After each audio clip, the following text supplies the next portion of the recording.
Hi, I'm George Nordhaus, and welcome to Monday Morning. There is a Watson in our future. I think we all know that. Of course, Watson's the IBM Brainiac machine that'll do anything possible and some things not possible, I guess. But Bruce Cochrane has kind of made this one of his very interesting things in life that he likes very much, and he's going to be talking about this. He's been writing about it. You probably know Bruce. He's probably the most prolific speaker we have on Monday morning. He runs the Renaissance Alliance, which is a tremendous aggregator or whatever you want to call it. He ran Cochrane Porter Insurance Agency. He and I have been working together for well over 30 years. Look at all the stuff that they have there. I won't go down it all because you can see it. He's very, very active in the workers' compensation business. He's been the board member and past president of all that and past president of the board, Mass Association of Insurance Agents he was president of. His best move was one in 1985 when he named me the agency of the agent of the year, which I thought that was brilliant on his part. But anyway, it's been a long time ago. Anyway, Bruce is going to talk about, well, Bruce, tell us what's the agenda here? Sure. George, and I'm glad to be on with you today, George. This is a huge topic for all independent agents because the future really holds tremendous amount of promise, but it's all about understanding the changes that are coming down and being prepared for them. So this agenda up here, we're just going to, first I want to say that there's no such thing as a tech business anymore. I mean, every business is now in the tech business. We used to, years ago, as agents, we're agents first, and we would use technology in some ways, sometimes begrudgingly. But nowadays, the way technology has moved and where we are with data and all, we need to really embrace technology, embrace data, because that's where the future is. It's clear to me and anybody that I speak with that the basis for all advancement going forward are going to be a combination of data and technology, and how do we bring those two together? At the forefront here is just an incredible, unprecedented change, and yet as logically as we can understand that real improvement doesn't happen without change, there's still a human reluctance to change, and we're going to talk about that a little bit. And of course, much of the change will be driven by, quite frankly, consumer expectations and the competition. And I think that the forefront of what independent agents are going to be able to use going forward is artificial intelligence. Now, most of us think of artificial intelligence as something like Star Wars. It's way beyond our reach. What I want to do here today is explain in very layperson's terms what artificial intelligence is, what it means to how we will be able to use it going forward, and explain that really it should be thought of as nothing more than an augmented intelligence, augmenting our human intelligence. And it's really a tool that can be used to drive the ageless independent agency value proposition. You know, Bruce, I think that another thing here, the thing we ought to put in people's minds as we get started on this is so valuable, the future, and its necessity to run our business. And I think that those of you who are listening, make sure that your staff gets to listen to this. And this is going to be a great one, I know, because I've been working with Bruce. This is going to be a great one for a meeting. So your monthly or average, whatever, weekly meeting or something, boy, this is one to talk about. So Bruce, go ahead. Okay, so we're obviously experiencing breathtaking change, but you know that's nothing new. Change has been the bellwether of human existence since we first walked out of the caves. You know, there's an expression that change or improvement really can't happen without change. Something has to change for something to improve. But independent agents really have seen a very slow pace of change. Part of it's because the insurance industry in general is pretty much on the back end of the whole technological revolution. But make no mistake about it, we're being consumed by it now, and it's something we really need to address going forward. So, as I say, the essence of business change is faster. How do we do it faster? How do we do it better? And how do we do it at a lower cost? Those three things, faster, better, and a lower cost, are the three drivers of business change. The difference today is that change is becoming transformational. As we do that, it becomes overwhelming. It's like an avalanche of change that's happening all at one time, and it's requiring all of us to use new skill sets in order to be able to perform in the way that we have historically to meet our customers' expectations. So what are some of the drivers of change? Obviously, data and technology. I said before that every business is now in a tech business. Those who don't embrace the technology and embrace data will be some of the losers. Consumers' expectation now is driven up. Consumers expect a great customer experience, and a lot of that has to do with ease of access and, of course, technology. Consumers every day are looking for more. They just want more, and that's what's driving us. So we talk about the pace of change, but the biggest obstacle in my mind to change is legacy thinking. I can't tell you the number of times I speak with agents, and I get the response, why should I change what has made me a success up to now? Oh, I hear that all the time. If you are a success, and that's what's made you a success, and I think there's a psychological thing going on here. If we don't understand something, and if we think that something like artificial intelligence is way beyond our capability, then the human cocoon develops, and we then just put our heads down and continue to do what we're doing all along. This is what's made me a success. I'm going to continue to do this. Mm-hmm. But I think that can be very dangerous, of course. It's the same old thing. If we do things over and over again, what did Einstein say is the definition of insanity is doing the same things over and over again and expecting the same results. Right. Or expecting new results, excuse me. New results, yeah, something different. So, right. So what we have here is, let me step back for a second. Up to now, all change has been pretty much evolutionary. I mean, change happened over a long period of time, and we had the luxury of being able to observe what was going on and decide at what point we were going to jump in. The problem now is that change is happening so fast that it can overwhelm us, and before we know it, we're in danger. So the analogy of how do you boil a frog?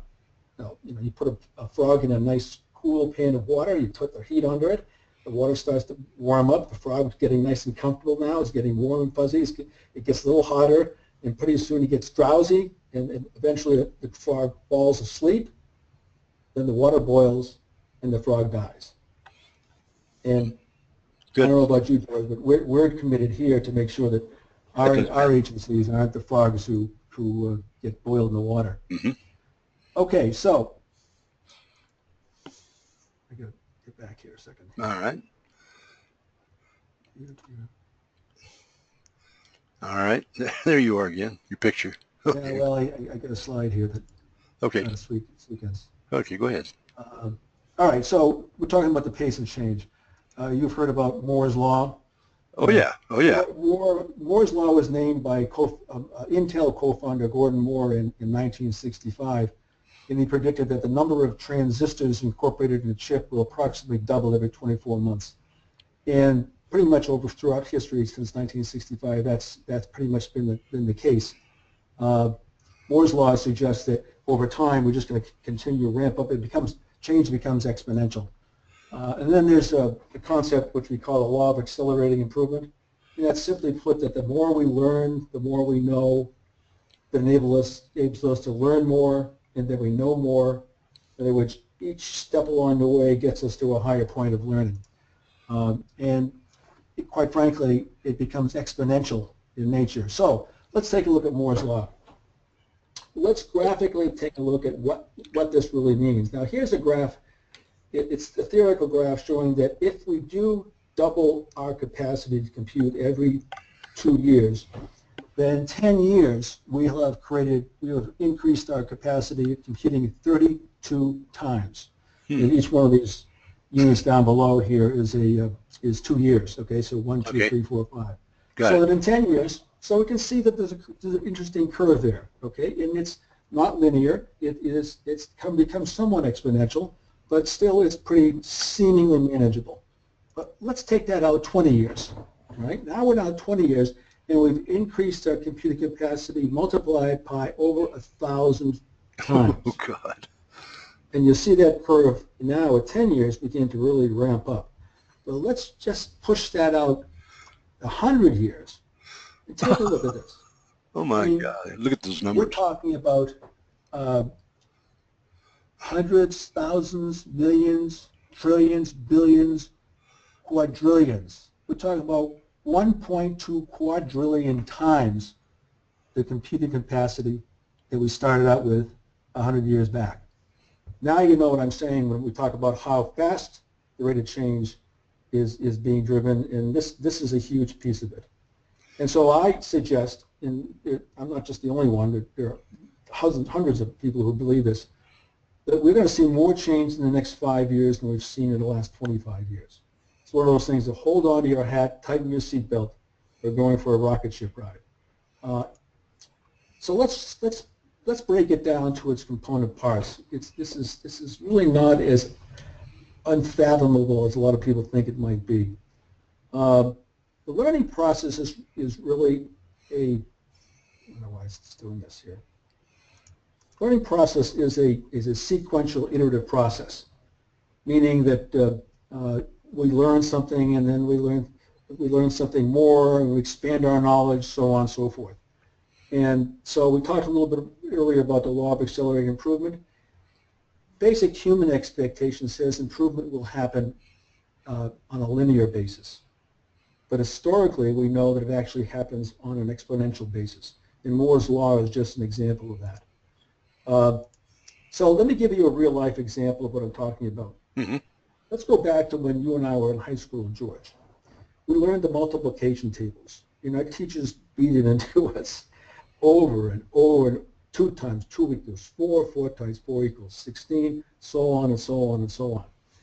So this is the way in which we were able to do simple mathematical computations in our head.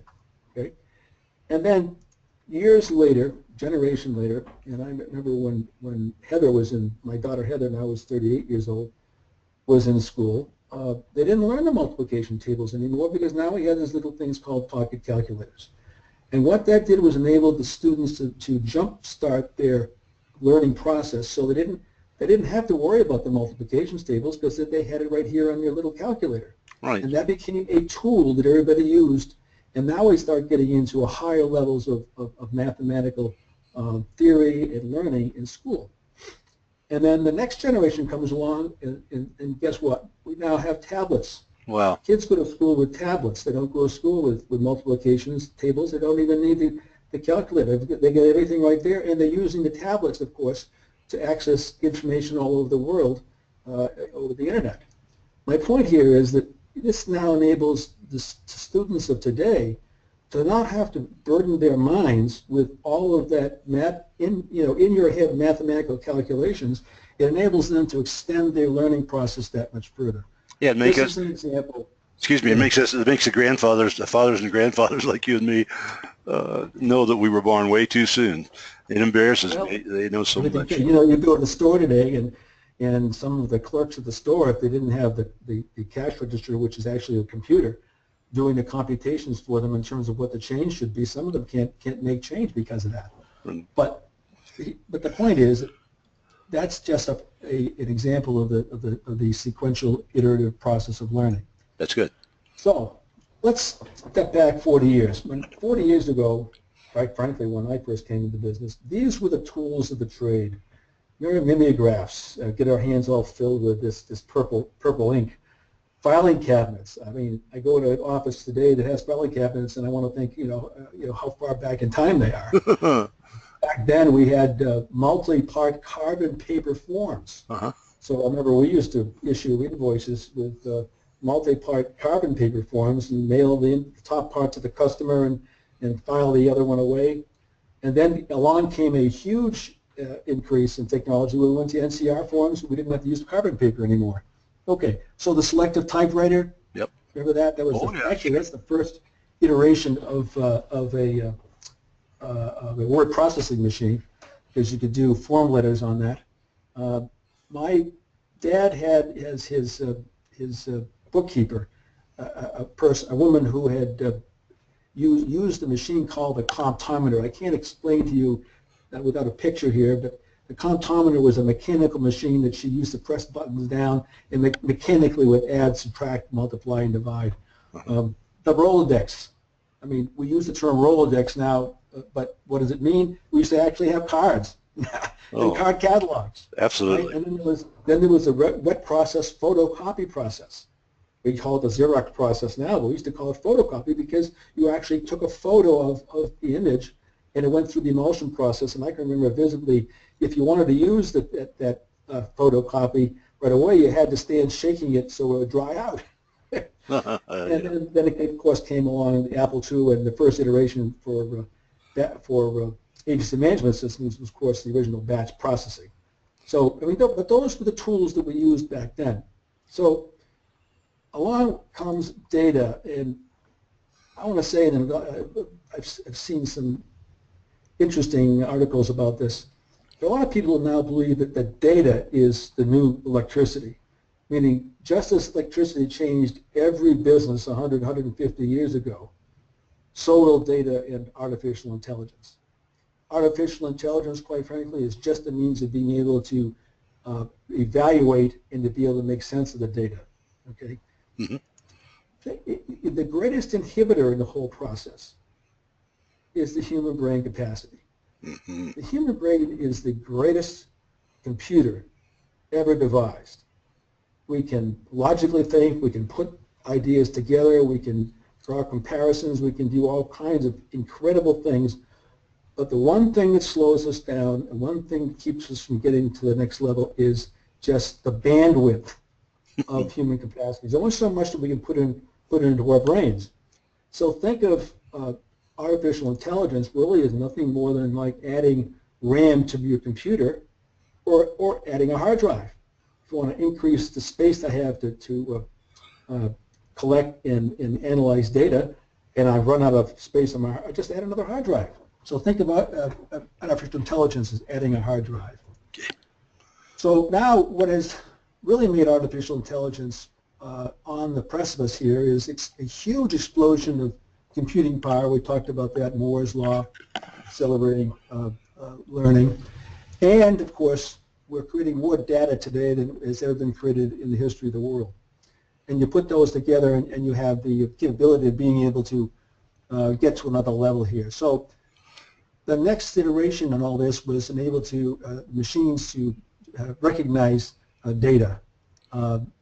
We're now in what you might call the brute force computing era, where we're really just crunching a huge amount of numbers, and we're on the precipice with machine learning and such that eventually we're going to now be able to take those numbers and actually do something with them that is really transformational. And this is where the excitement comes, and that, quite frankly, leads to artificial intelligence. So the four things that go into creating artificial intelligence, or the three things that combine with artificial intelligence, are data, computing power, and, of course, pattern recognition.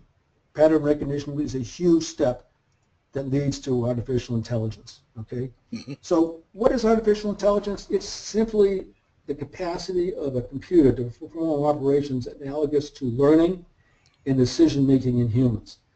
Now, that sounds scary, but again, let's break it down a little bit.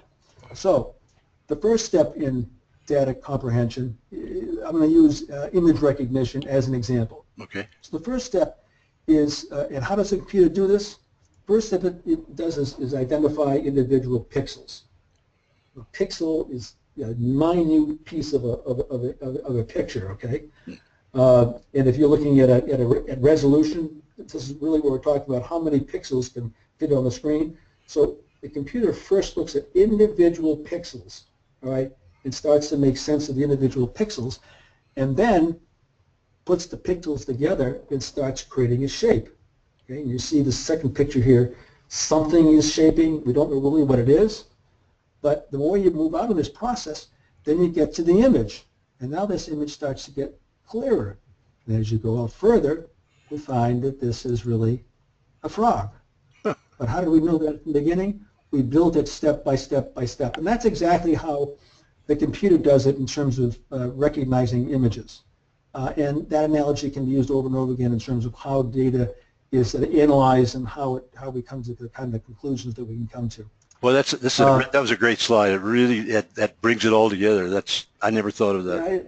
Yeah, it's not as complicated. I mean, a huge amount of mathematics behind it, but this is in its simplistic form. So we've now come to the point where we can take this data, and as opposed to, and up to now, every single computer program was designed by someone, a programmer, and it only could do what the program programmed it to do.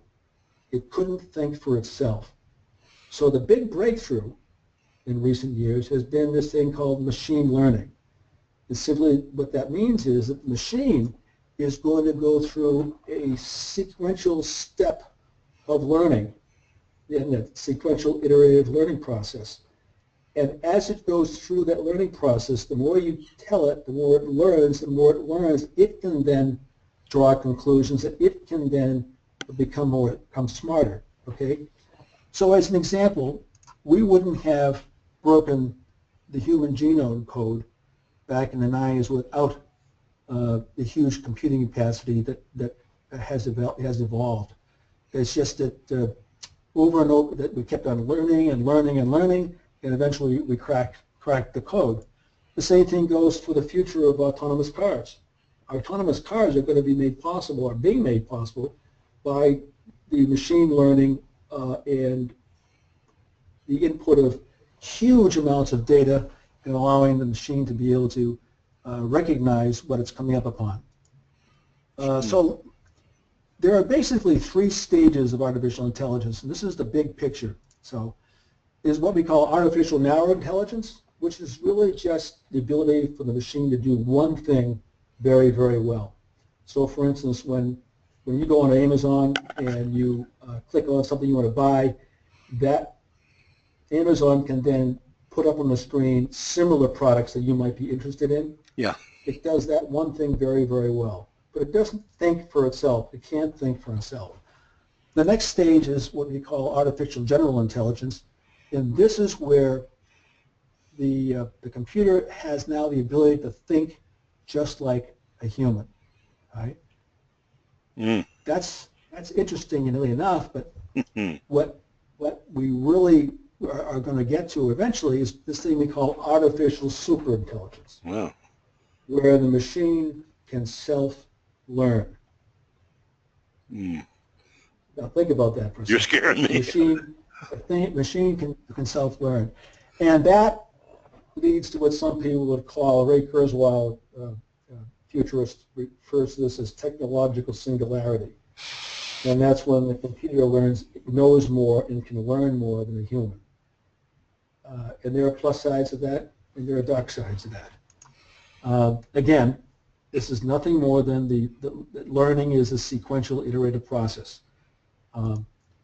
So how can we use artificial intelligence? First thing we can do is take repetitive quantitative tasks and have the machine do it, okay? And the good thing about the machine is that they don't take coffee breaks, they don't make mistakes, there's no errors, okay? Gives us the ability to analyze what I call a gazillion, that's a technical term, gazillions of bits of data in real time. And so what are the possibilities of this? There are many people who believe that eventually we're going to be able to eliminate disease, okay? There are some that believe that at some point in time we might be able to create immortality, which is something that we humans now who think of ourselves as mortal, and that's the natural progression of life. Well, you know, our whole world may be turned upside down at some point, and we're not talking maybe all that far away. Maybe another 100 years. 100 years. Remember that Moore's law for 100 years? 1.2 quadrillion times the ability to compute. Well, this is what we might be talking about. And there are a lot of people who believe that eventually we'll be living in a jobless society. Machines will be doing everything for us, and our biggest headache each day is how we're going to spend our leisure time. That's kind of fanciful, of course, because our world, we don't think of our world in that sense, okay? Scary. But the bottom line is that everything we take as being relative today is about to change. And there are some people who believe There's the real dark side. But artificial intelligence, when you get to that technical singularity, could lead to the demise of mankind. Wow. There are futurists who liken this to Darwinism. Species come into existence, and most species then go extinct over time. The one species that has not has been humans. And there are scientists who believe that artificial intelligence will be the reason why the human race at some point in time could become extinct. But that's a way off, and so up till then, we're left in this the ability to be able to take artificial intelligence and to use it to huge advantages. So where are we right now with AI? We're not truly to the point, we're still in the artificial natural intelligence level, where computers can do one thing very well. Mm-hmm. Getting into this machine learning piece, where machines start to learn from all this data we're feeding them, is the first step along getting to the point where we can get to that middle point where machines will be as smart as humans. But we're not there yet. And I mentioned before, really, it's a combination of the machine learning and brute force mega data crunching. But make no mistake about it, these are the building blocks. So what are some examples of artificial intelligence today? Okay, it's all around us. So we've got, you use it today, Siri, Cortana, Alexa. Alexa, turn on the sprinklers. You see the ad, right? I don't know what those are. You can explain that to me, will you? Well, Siri, for us, is the way that you communicate with your iPhone or iPad. And you ask Siri questions. What time? Where am I going to go to dinner tonight, Siri? Or how many states are there in the United States? What are the capitals? It'll answer just about anything. It'll make an appointment for you. I got it. It will make notes for you. This is the basis of where machines can start interacting with humans. GPS. How about GPS? That might be a good one to think about too. GPS is a good example, right? Uh-huh. Online customer support. How many times have you gone onto a online site and chatted with somebody? Right. Now you think you're chatting with a human. You're actually chatting with a machine. The machine has the ability to be able to figure out what you're saying, interpret what you're asking, and then provide you with an answer. Okay? Medical diagnosis. Watson right now, for instance, is involved in a number of involved applications regarding the medical industry. And think of it this way. There are just thousands and thousands of research papers and studies and tests that are being done every single day around the globe, millions probably. What human has the ability to absorb all of that data, all of that information? No. This is when I get back to the original premise that the explosion of data is one of the things that's driving this. But the problem is no human has the ability to consume and to be able to then analyze all that data. This is where the computer comes in. And so it's now being used to help doctors today predict or to diagnose medical conditions with incredible amounts of accuracy, things that the typical doctor wouldn't be able to have time to absorb. And it gives the doctor the time to be able to spend the time with the patient and providing that critical bedside manner type of an approach. Mm-hmm. Same thing happened in the legal world. Think of all the the laws and all of the court opinions that are just reams and reams of data. It now allows lawyers to be able to sift through that information and come to conclusions on their own particular cases on real time. Credit card fraud. This is how we're weeding out credit card fraud with artificial intelligence. Security surveillance. So you've got a security guard looking at a screen, and of course it's boring, boring, boring, boring, boring. And what happens if the security guard starts to doze? Well, that's when some of these things happen, okay? But with artificial intelligence, you can train the computer to be able to understand what kind of an image is coming onto the screen and what it means, and all of a sudden the sirens start going off, okay? Mm-hmm. Purchase prediction, I mean, we're doing that all the time. News generations, certainly there are news organizations now that are taking data that's being fed to them, and the very simple news articles are being generated based upon the use of artificial intelligence. Obviously, voice recognition is a front and center piece of this. So, my point here is that artificial intelligence is within the reach of independent agents, as it is within the reach of just about every business on the horizon, okay? How is that going to happen? I envision there starting up an industry of artificial intelligence service providers. Watson's doing that now. Watson's gone far beyond the point where it won, the Jeopardy challenge with the two, yeah, we always use it. Two hotshot Jeopardy champions and beat them hands down. Right. Now Watson's going to the point where they are beginning, IBM is using this as part of their business model going forward, and they're actually renting out pieces of Watson. And one of the things that makes this possible, quite frankly, is the cloud. Up until the cloud came along, all of us were hemmed in with our ability to do this type of thing because we didn't have the hardware to deal with it. Now the hardware is all in the cloud, and there's no end to the possibilities.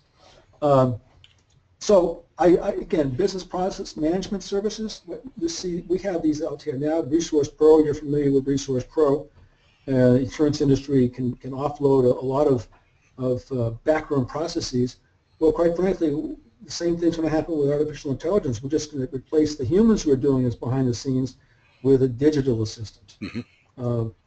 And again, I want to emphasize, it's just another tool that allows us to leverage the data, okay, and be able to get ourselves to a much higher level of service to our customers, driving value. Quite frankly, George, it won't be an option. I'm sure not. That old expression, if I don't do it, someone else will. Consumer expectations keep ratcheting up. And by the way, you and I are both consumers, right? We both are demanding more, when we go online. Ease of doing business, immediacy, so on and so forth. Think of artificial intelligence as really just another form of delegation. It's a high-tech. Yeah, I like that. Delegation. That's a good point. And as I meant before, artificial intelligence is really we think of it as augmented intelligence. We have this incredible brain, but we're going to use artificial intelligence to master that huge volume of data to be able to augment our own intelligence. Again, think of it just increasing the human bandwidth in technology terms. And it'll allow us, particularly as independent agents, to focus on what really matters, and that is the human interaction. It's like that doctor being free to be able to provide more bedside manner, more consultation with the patient, and that's where the real value is added. And that's where I believe independent agents are going to be with artificial intelligence. It won't hinder us. It'll actually propel us to be able to provide even greater service and therefore even greater value to our customers. Mm-hmm. We have an expression around here regarding delegation. That is, independent agents should only do those things that you must do, or the things that you do best. Delegate everything else to someone else who can do it faster, better, and at a lower cost. Again, so put it in that context, whether we delegate to people that we hire, or we delegate to outsource delegations, or whether we delegate to the computer, and the computer is using this artificial intelligence, it's all a form of delegation. Now the question is, some people ask, will machines eventually replace humans?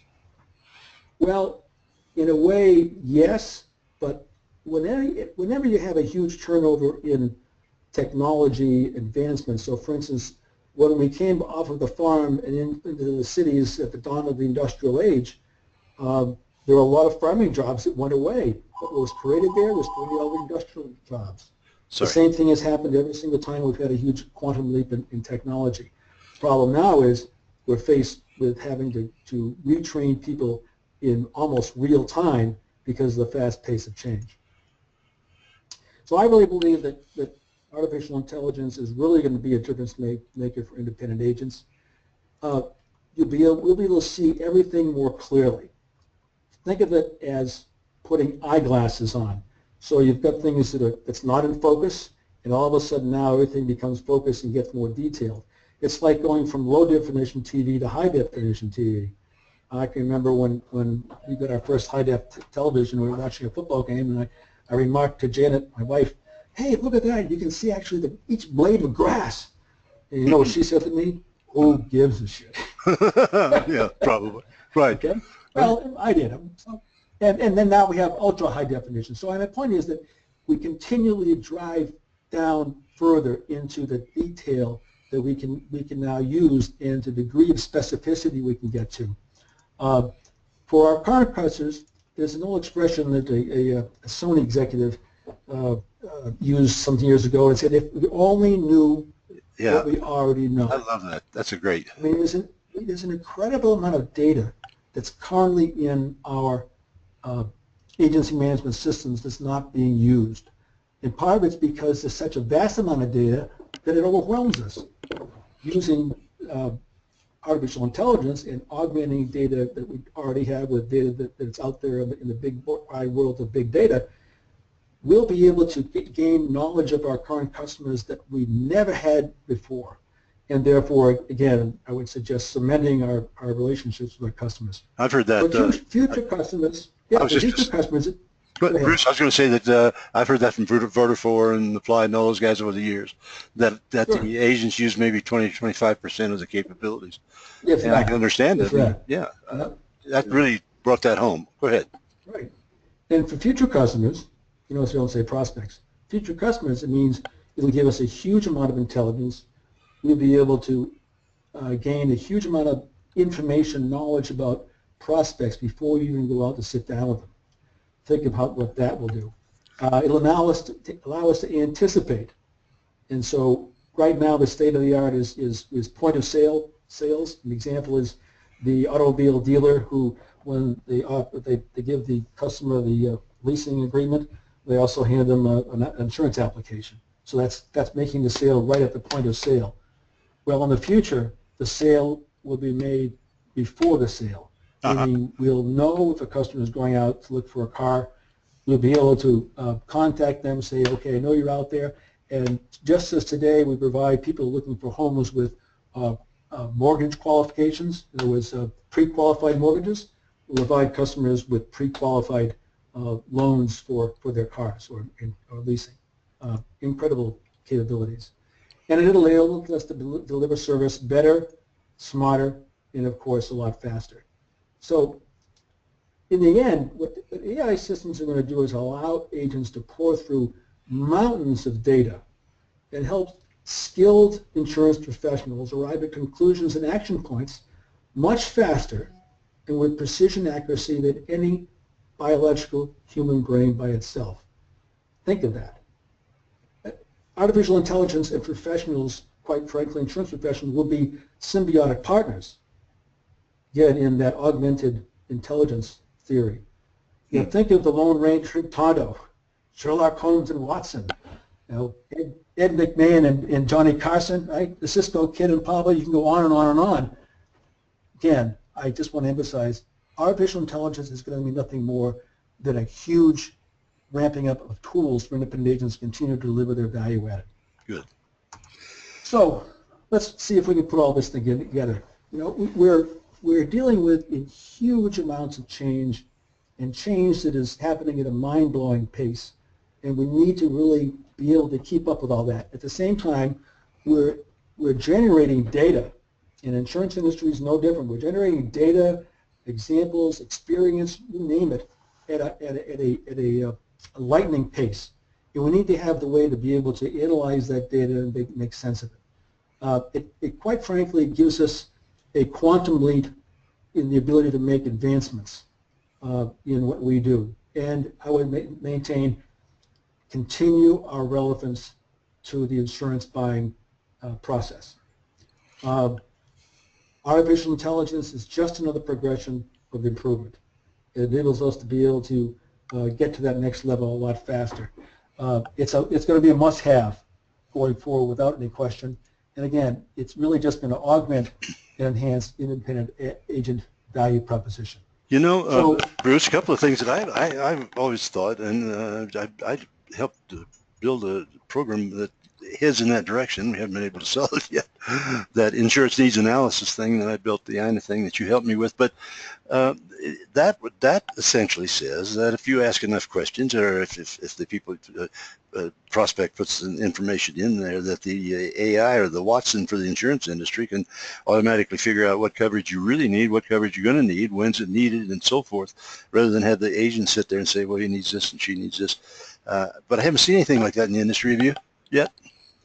No, I haven't, and I think that's what, I think the first steps are going to be able to, AI will enable agents to be able to provide their customers with 24/7 routine service. So, for instance, I need to get a certificate. I want to add a vehicle.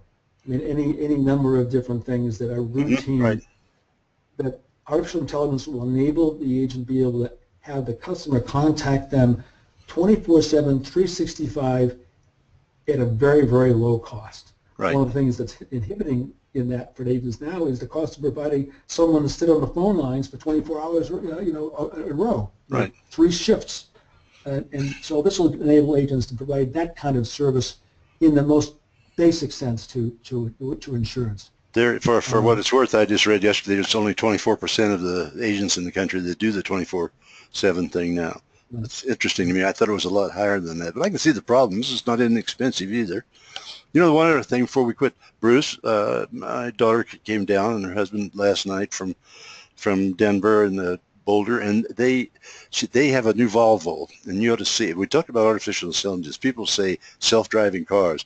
I want to tell you, I've never seen anything like it. I couldn't even begin to describe it, but what I'm kind of suggesting is that it's artificial intelligence too. But when they were on their way down here, they had to go through Denver because they live up in Boulder, and it was crowded. It was in the morning, going for the early deal, and they got in a long line of cars, and the line was 15 miles long or so. No, I guess it wasn't that long, but anyway, it was very long. The car took over. It drove itself all the way through the trouble, and then Tom, my son-in-law, took it back over and drove away. The car actually drove itself through this thing. It just inched along, etc. That's scary. I love it, but that's scary. And that's what artificial intelligence is, isn't it? A good example? Yeah, think of the autonomous car. The autonomous car has to be able to observe everything around it, interpret all the shapes, all of the things that's happening. I mean, everything. We as humans take it for granted because we have that incredible ability to have the peripheral vision and be able to instantaneously identify what's going on and what's happening before us. Right. Think of the iterative learning process that went into programming that computer, that artificial intelligence in the automobile, to figure out all of those things in real time and be able to react accordingly. Great example. Great example. Yeah. Well, Bruce, if people want to talk to you and are interested in this, how do they get hold of you? And for those people who are not in Renaissance group yet? We're available here at Renaissance. Here's my email address, cell phone number, address. Anybody wants to talk about this, please do. I believe this is the dawning of a huge opportunity for independent agents. If somebody wants to talk about it, you'll talk about it with them, right? All the time. I knew that. Okay, well, thanks again, Bruce. This is a wonderful thing, and I'm going to just get this out in as many hands as possible. And Okay, so, George. Pardon? Yeah, it was good. It was great. Always good. Great talking with you as always. Yep. Okay, and for the rest of you, I'll see you again next Monday morning.